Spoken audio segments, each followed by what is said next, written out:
So, what's up guys? Good morning, good afternoon, good evening sa lahat ng nanonood ngayon sa video ko, no?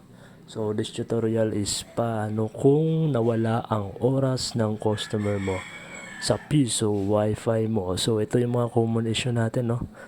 So, ito yung gagawin niyo ngayon sa step na to.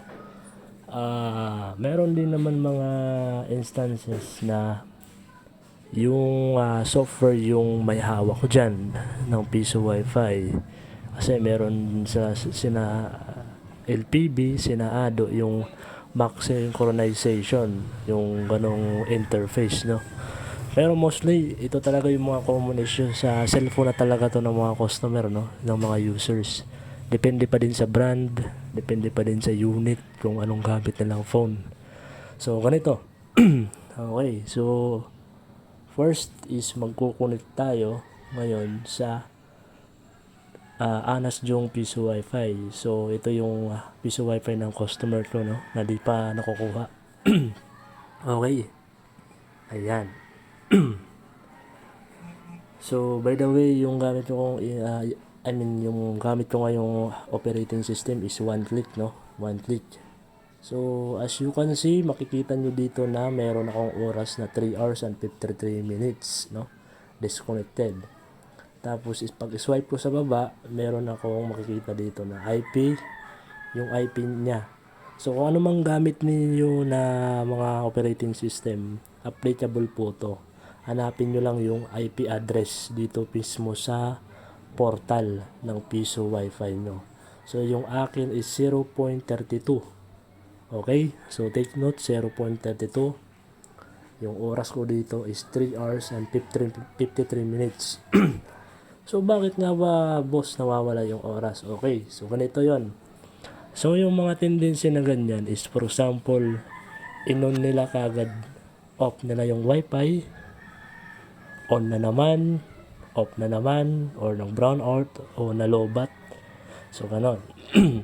Tapos dito mismo sa system ng wifi settings sa phone nyo is makikita nyo ito dito. Okay. So ayun, magko-connect tayo dito sa tawag dito sa Anas Jung Piso Wi-Fi. Teka, hanapin ko lang. Anas Jung Piso Wi-Fi. Ayan. Anas Jung Piso Wi-Fi. Okay. 3 hours and 0.32. Balik ulit tayo sa Wi-Fi settings. Pipindutin natin yung nasa gilid, yung arrow, o kung anumang icon yung gamit nyo ngayon na phone. Okay, pero dito sa Xiaomi 11T Pro ko is arrow.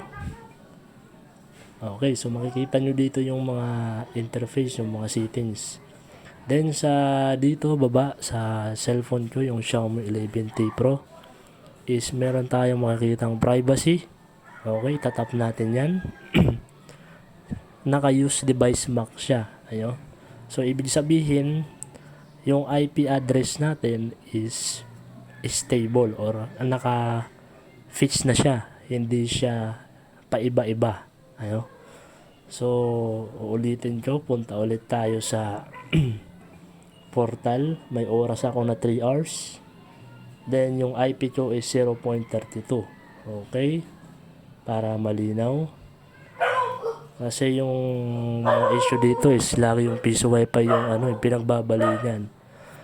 Okay, so kung gagawin natin dito, for example, yung customer pinatay na yung Wi-Fi or pinatay yung phone niya, lalagay natin sa use randomize MAC, kasi babalik dyan. Tapos idadan ko, done. Yan. Okay, balik na agad. So ayun, meron akong dito oras 12 hours.